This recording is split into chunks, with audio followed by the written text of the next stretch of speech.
દૂધ ઉકળી ગયું, ઉફાણ આવી ગયું એટલે આપણે ખજૂર એમાં એડ કરી દેવું. ઓકે, આવી ગોળ દાણી થાય એટલે સમજી લેવાનું કે ખજૂર પાક આ તો શેકાઈ ગયો છે બરાબર. એકદમ દાણી થઈ જાય ને એટલે આ જામી જાય. બરાબર. જો દાણી ના થાય તો એ આપણે ઢેફલીની જેમ ઉપડે નહીં. આ છે આપણો ખજૂર પાક ખાવા માટે ઓલરેડી છે તૈયાર. અને હવે આનું ટેસ્ટિંગ આપણે કરીએ. ગરમા ગરમ ખજૂર પાક છે. આમાં નથી ખાંડ, આમાં નાખ્યું છે ડ્રાયફ્રૂટ, કાજુ બદામ, ઉપરથી પિસ્તા.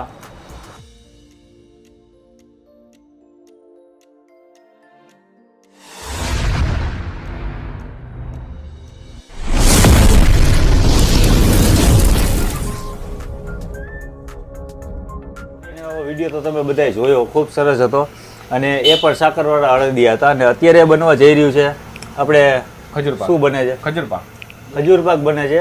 આ છે આપણી આ ખજૂર છે, જુઓ તમે. હવે આ ખજૂરના ઠળિયા જે છે એ કાઢી લીધા છે ને. તમે કંઈક કહેતા હતા કે આમાં શું પ્રોસેસ હોય કે ખજૂરની અંદર? ખજૂર જે ડાયરેક્ટલી સીડલેસ ખજૂર એની અંદર કડક પેશી આવે. અને આ ખજૂર છે અમે ડાયરેક્ટ લઈ આવીએ. જે રસદાર ખજૂર હોય એ ખજૂર લઈને એમાંથી ઠળિયા કાઢી લેવાના. અચ્છા, ઠળિયા કાઢેલા. ઠળિયા કાઢવાના આપણી જાતે કાઢવા. બરાબર. બજારમાં તૈયાર મળે છે ને એ ખજૂરની પેશી કડક આવે છે. કોઈ પેશી ખરાબ હોય કંપનીની, રસદાર ખજૂર જ લેવાનું. રસદાર ખજૂર લેવાનું, દેશી ખજૂર. દેશી ખજૂર. તો હવે આપણે આની અંદર કઈ રીતના પ્રોસેસ કરવાની છે? પેલા તો આમાં દૂધ લીધેલું છે આપણે.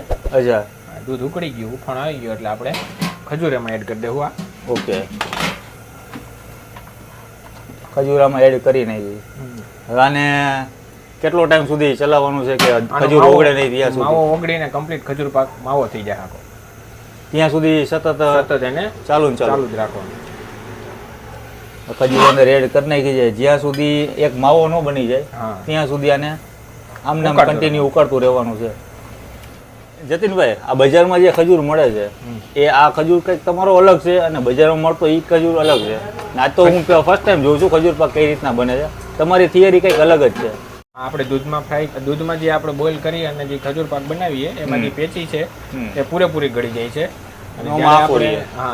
જ્યારે આપણે ઘીમાં ફ્રાય કરી અને એ ખજૂર પાક કરીએ એમાં આખી પેચી ગળતી નથી, જેને હિસાબે ફળદા આવે. આની શું પ્રાઇસ છે લગભગ અત્યારે તમારે અહીંયા? અંદાજે 400 રૂપિયા. 400 રૂપિયા. આ પણ પાર્સલ કોઈને જોતું આવતું મળી જાય ગમે તે.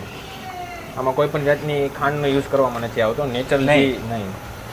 નેચરલ જે ખજૂરની સ્વીટનેસ છે એ જ ઉપયોગ છે. બરાબર. કોઈ નહીં. આમાં શું શું બીજું પડે કે ખાલી આ જ? આમાં ડ્રાયફ્રૂટ આવશે. હજી આ કમ્પ્લીટ થઈ જાય પછી આમાં બદામ અને ડ્રાયફ્રૂટ આવશે. ઓકે. પછી ટોપરાનું ઝીણું ખમણ આવશે અને થોડુંક ઘી. આજે મને દીપકભાઈ જે સજેશન કર્યું હતું, તો દીપકભાઈ તો ઘણા વર્ષોથી અહીંયા આવતા હોય છે. તો દીપકભાઈનો મને અનુભવ છે લગભગ 1.5 કે 2 વર્ષથી. તમારે અહીંયા તો વર્ષો જૂના છે, તો એમનો અનુભવ વિશે વાત કરી તો તમે શું કહેશો એમને? ના, દીપકભાઈ તો આપણા જૂના કસ્ટમર છે. એને તો આખું વેચીને ગમે એ વસ્તુ દઈને એટલે એ છે ને સીધા વર્તી જાય કે આ મારી દુકાનની જ છે. અચ્છા. તમે બીજે ત્યાંથી કોઈ વસ્તુ લઈ અને એને આપો કે ભાઈ આ ગોકુલવાળા ભાઈની છે એટલે એ ના પાડી દે કે એની નથી, આ બીજાની. મોઢામાં વસ્તુ મૂકે ત્યાં જ વર્તી જાય. હા, દીપકભાઈ તો અહીંયા જેતપુરના જે કહેવાય ને ભોમિયા છે. હા. અને ઘણા બધા લોકોને હેલ્પફુલ થાય છે. અમે નાના હતા ત્યારે એ લોકો અહીંયા દીપકભાઈ અહીંયા જ બેઠા મારી દુકાને. અચ્છા. અને અમે નાના હતા, હું તો ભણવા જતો હોય, મારા ભાઈ નાનો હતો, એ દુકાને અહીંયા બે હતો ત્યારે દીપકભાઈ અહીંયા આવતા. આજ બકડીએ આ સ્થિતિમાં એ વસ્તુ અહીંયા બનાવે. શું વાત છે. તો અત્યારે જે બનવા જઈ રહ્યો છે ખજૂર પાક, હજી આની પ્રોસેસ ઘણી બધી વાર લાગે. કલર ચેન્જ થવા માંડ્યો હોય. કલર ચેન્જ ને ઘટે થોડું એકદમ ઘાટું થઈ જાય. દૂધ એકદમ બળી ગયું છે, પાણીનો ભાગ જે હતો એ બળી ગયો છે. અને હવે આ જે ખજૂર પાક જે બની રહ્યો છે એનું ઘી આખું ઘટ થઈ ગયું છે. હજી આમને ચાલુ જ રાખવાનું. ઓકે. બધું આખું ખજૂરના શેપમાં ટૂંકમાં આવી જાય કે ખજૂર કોફી કલરનો એ રીતના કલરમાં આવી જાય. લિક્વિડ આ જે ફોર્મ છે એ બળી અને ખજૂરના ફોર્મમાં આવી જાય. બરાબર. તો આ જે ખજૂર છે અત્યારે જે આ જે અધકચરો એ આમને આમ જ રહેશે? એ બધું કમ્પ્લીટ ગળી જાય. હાવ ગળી જાય. જતીનભાઈ, આ થઈ ગયું એમ ખબર કેમ પડે?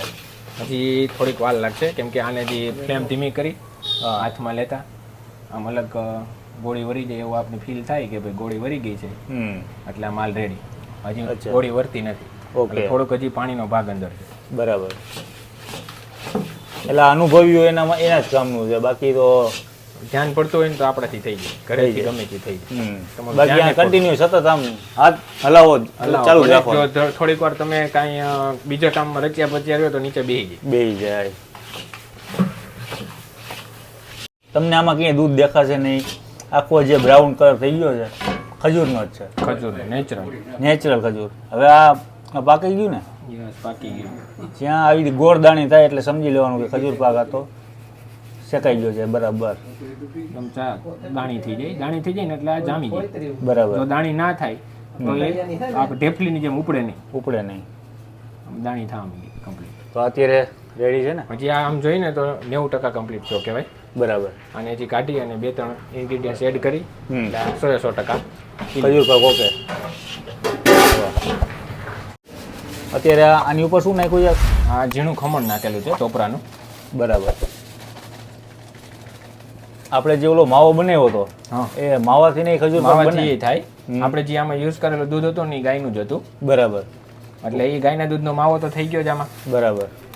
એ કદાચ અને ઓલો આપણે દૂધ ના માવો હોય, અને દૂધ ના હોય અને જે આપણે ઓલો એક્સ્ટ્રા જે માવો બનાવેલો તો એ બનાવી અને આમાં એડ કરીએ તોય આવે. એટલે માવો ને ખજૂર. માવો ખજૂર ની એડ કરીએ ને તોય આવે. બરાબર. એમને એમ શેકતું રહેવાનું. એમને શેકતું રહેવાનું અને ભેગું ઘી સાથે. એ તો એમાં પ્રોસેસ વધી આમ ફટાફટ થઈ એ જાય. ફટાફટ થઈ જાય. આમાં વાર લાગે. અત્યારે ટોપરાનું છીણ નાખી દીધું છે. હવે આમાં કઈ ઘી કેવું કઈ આવશે કે? ઘી થોડુંક સ્વાદ અનુસાર થોડુંક. બરાબર. તો કેમ કે આપણે આખું દૂધ યુઝ કરેલું હતું એટલે એમાંથી તો ઘી છૂટું પડે.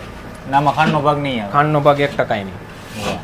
તો અત્યારે ખાવાની પ્રોસેસ જે એની સુગર, જે ખજૂરની નેચરલ સુગર છે એ જ આમ. બરાબર. કાજુ બદામ એડ કરીએ. હવે આની ટોપરાનું છીણ આવી ગયું છે, પછી હવે કાજુ બદામ. આ બધી વસ્તુ માપસાઈ છે ને આમાં? હા, માપ સાઈડ 100 ગ્રામના માપથી જ આવે. બરાબર.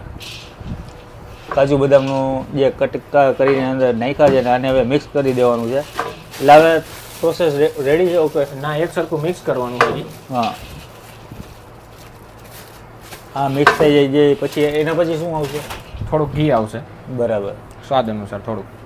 પછી પાથરી દેવાનું છે. હા, કે પછી એને ચોસલા ટ્રેમાં પાડીને? પાથરી અને ચોસલા પાડી નાખવાના. ઓકે. આમાંય ઘણી મહેનત છે હો. મહેનત વગર બધા કામ અધૂરા છે. હવે આની ઉપર આવશે ઘી.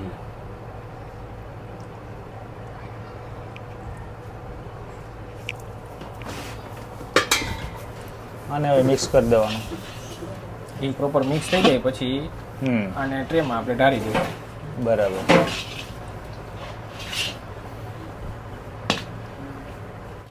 અત્યારે કઢાઈમાંથી જે ખજૂર પાક આપણો ઓલરેડી 80% 90% થઈ ગયો છે અને આવી રીતના એને ઢાળી દેવાનો છે. ને હવે આની ઉપર શું આવશે ભાઈ? પિસ્તાથી આપણે ફિનિશિંગ કરશું. ઓકે. આ છે પિસ્તા, જેનું કટિંગ કરી નાખ્યું છે, છોલ કરી નાખ્યો છે. અને હવે આની ઉપર આવશે. આની પ્રાઇસ છે 400 રૂપિયા. આમાં નથી ખાંડ કે કોઈ વસ્તુ એડ કરી નથી, ઓનલી ફોર નેચરલ સ્વાદ છે. અને અત્યારનું જે ટેસ્ટ કર્યા પછી ખબર પડશે કે આની અંદર કેવડી મીઠાશ છે ખજૂરમાં. આ ચોસલા કરી નાખો ને. એક વ્યવસ્થિત આપણે પેલા સેટ કરી દઈએ. ઓકે. અત્યારે મસ્ત મજાનું જે આ ખજૂર પાક ઉપરથી ઘી આમ રેડીને મસ્ત ગાર્નિશિંગ કરે છે અત્યારે પિસ્તાથી. હવે આ ઓકે? Yes, okay. હવે ખાવા માટે તૈયાર. તૈયાર.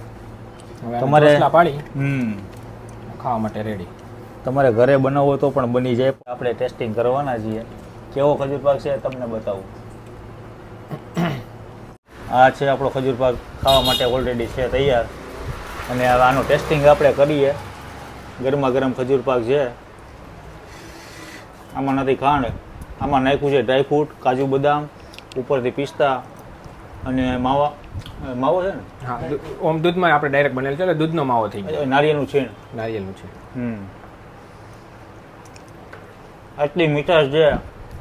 ઘરે પણ બનાવી નાખજો ને જ્યારે પણ તમે સ્ક્રીન ઉપર ભાઈના નંબર છે, ઓર્ડર પણ ચાલુ છે ને? ઓર્ડર ચાલો, ઓકે. મળી જશે ને? મળી જશે. સ્ક્રીન ઉપર નંબર નાખેલા છે. ગોકુલ ડેરી જેતપુર. તમને સરસ મજાના ખજૂર પાક, અડદિયા, પછી કઈ કઈ વસ્તુ મળી જશે? જાંબુ, પેંડા. જાંબુ, પેંડા. પેંડા 3 પ્રકારના મળશે. માવાના, થાબડી, દૂધના સફેદ ટોટલી પ્રોડક્ટ ઓર્ડર ઉપર અવેલેબલ. કોઈ પણ સ્વીટ મંગાવી હોય તમારે તો આ જગ્યાએ ચોક્કસ તમને મળી જશે. તો આજનો વિડીયો અહીંયા પૂરો કરીએ. તમને આજનો વિડીયો ગમ્યો હોય તો વિડીયોને લાઈક કરો, શેર કરો અને સબસ્ક્રાઈબ કરો. ત્યાં સુધી જય માતાજી, જય મોગલ, જય શ્રી કૃષ્ણ, જય દ્વારકાધીશ, બાય બાય.